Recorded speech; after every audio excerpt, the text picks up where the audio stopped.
In a moment filled with pride and cultural significance, Camille Uentillie from Kinlachie, Arizona, was officially crowned the 2025-26 Miss Navajo Nation during a heartfelt ceremony held at the Navajo Nation Fairgrounds.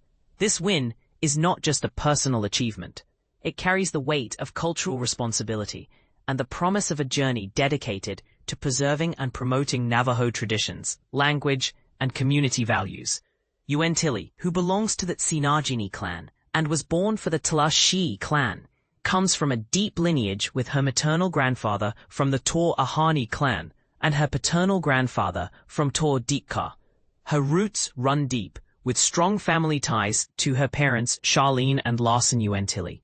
This background is important because it shapes the very foundation of who she is and the values she carries forward as Miss Navajo Nation. Appearing radiantly proud after her coronation at the 73rd annual Miss Navajo Nation pageant, Camille expressed her heartfelt commitment to this role.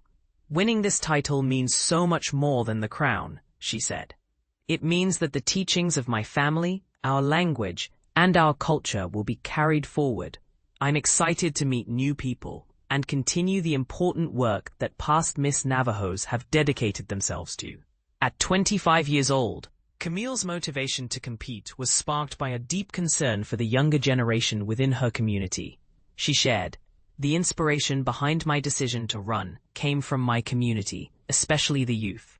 I've thought a lot about where they're headed and worried about their future. When I look at my nephews and all the young people following after me, I want to ensure they have access to the cultural knowledge and language that I've been fortunate to learn.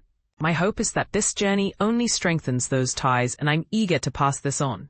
Remarkably, Camille is just the second woman from Kinlachie to win this esteemed title. Before her, Karen Loop earned the crown in 1994-95. Camille had the chance to hear from Karen at a chapter meeting, where she received valuable advice on what it truly takes to wear the crown. Karen told me to have tough skin, to build a thick layer of resilience. She said I'd learn a lot and must always stay open to listening and supporting my community. Knowing my family will stand behind me was also comfort. That guidance really prepared me for what lies ahead, Camille recalled.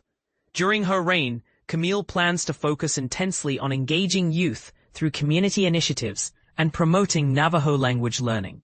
She explained, "Our work starts immediately with community projects.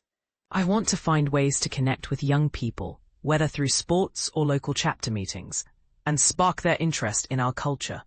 Bringing educational programs to the chapters is a priority, and inspiring children to say, 'Hey, I just learned a new Navajo word.' That's the kind of excitement I want to foster." Reflecting on the bond she formed during the pageant, Camille praised her fellow contestants, including Tanisha Francis, Ariana Tapahe, and Cora Hubbard, who is also from Kinlachie. "These women became like sisters. We shared vulnerably and learned so much from each other during this intense week. I'm incredibly proud of them and grateful for the lessons. As I take on this role, I'm committed to representing not just myself, but also everyone who's watching and looking up to me. The clock is ticking, and I'm ready to get started." The awards ceremony recognized several outstanding contestants for their diverse talents. Tanisha Francis earned accolades for Best Butcher, Miss Congeniality, and Traditional Skill and Talent. Ariana Tapahe took home Best Traditional Food, Best Essay, Best Contemporary Skill and Talent, and First Runner-Up. Cora Hubbard was honored as third runner-up. But here's where it gets controversial. The role of Miss Navajo Nation isn't just about beauty or talent. It places the woman at the intersection of tradition and modernity, responsible for upholding ancient customs while navigating contemporary community challenges.